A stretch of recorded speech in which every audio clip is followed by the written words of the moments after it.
बड़ी खबर आपको बता रहे हैं। बिहार के बाद पश्चिम बंगाल में और अलग अलग जो राज्य हैं वहां पर एसआईआर हो रहा है, लेकिन पश्चिम बंगाल समेत 12 राज्यों में एसआईआर जो जारी है उस पर घमासान जबरदस्त तरीके से देखा जा रहा है। तो आपको बता दें कि बंगाल में एसआईआर पर सीएम राज्यपाल आमने सामने आ चुके हैं। बीएलओ की मौत को लेकर राज्यपाल का बयान भी सामने आया है, जिसमें कहा गया है बिना सोचे समझे प्रतिक्रिया देने से बचे, ये एसीबी बोस की तरफ से कहा गया है। दरअसल ममता बनर्जी सरकार की तरफ से आरोप लगाए गए थे कि बीएलओ पर बहुत ज्यादा दबाव है, जिसकी वजह से उनकी जान तक जा रही है, वो आत्महत्या करने पर मजबूर है। और ऐसे में राज्यपाल ने कहा कि बिना सोचे समझे इसे इतने आप जिम्मेदार जगह पर है, जिम्मेदार पद पर है, इस तरह के बयान नहीं देने चाहिए। तो आपको बता दें एसआईआर के मुद्दे पर बीजेपी टीएमसी बंगाल में आमने सामने आ चुकी है। ऐसे में बीएलओ की मौत एक अलग ही मुद्दा बन गई है। वहीं एसआईआर को लेकर टीएमसी ने वर्चुअल मीटिंग भी बुलाई है। बंगाल से शुरू हुआ विवाद अब देश की सियासत का हिस्सा बन चुका है। विपक्ष चुनाव आयोग से जवाब इसको लेकर मांग रहा है। एक रिपोर्ट आपको इससे जुड़ी हुई दिखाएंगे।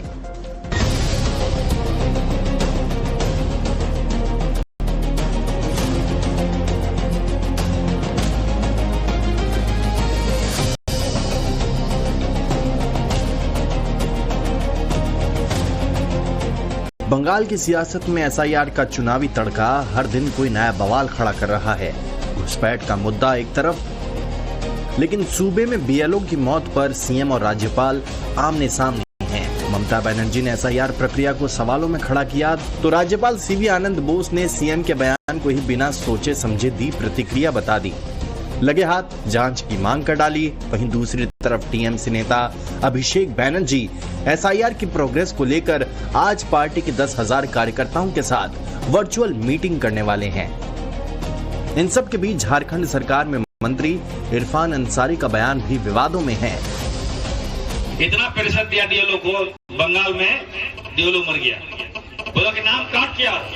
मैं आप सबको कहना चाहता हूँ एकदम, अगर कोई नाम आपका काटने के लिए आए, अगर कोई आपका नाम अगर पूछने के लिए आए, ऐसे पदाधिकारी को एकदम गेट में बंद कर दिएगा, ताला मार दीजिएगा, मैं खोलूंगा। सोरेन के मंत्री जो आरोप लगा रही हैं, ऐसा ही दावा शिवसेना यूबीटी की सांसद प्रियंका चतुर्वेदी का है। उन्होंने सोशल मीडिया पोस्ट के जरिए दावा किया कि 6 राज्यों में 15 बीएलओ की मौत हो चुकी है। प्रियंका चतुर्वेदी के मुताबिक काम का प्रेशर मौत की वजह बना। मध्य प्रदेश और गुजरात में 4-4, बंगाल में 3, राजस्थान में 2, केरल तमिलनाडु में 1-1 बीएलओ की मौत का दावा प्रियंका चतुर्वेदी ने किया। साथ ही सवाल भी उठा डाला कि बीएलओ पर ऐसा कौन सा प्रेशर है कि सुसाइड कर लिया। सोशल मीडिया के जरिए राहुल गांधी ने भी ऐसे ही सवाल खड़े किए। उन्होंने चुनाव आयोग के काम को कटघरे में खड़ा किया तो साथ ही एसआईआर को वोट चोरी के लिए सोची समझी चाल बता डाला। राहुल गांधी ने मांग की कि भारत दुनिया के लिए सॉफ्टवेयर बनाता है, लेकिन भारत का चुनाव आयोग कागजों का जंगल खड़ा करने पर अड़ा है।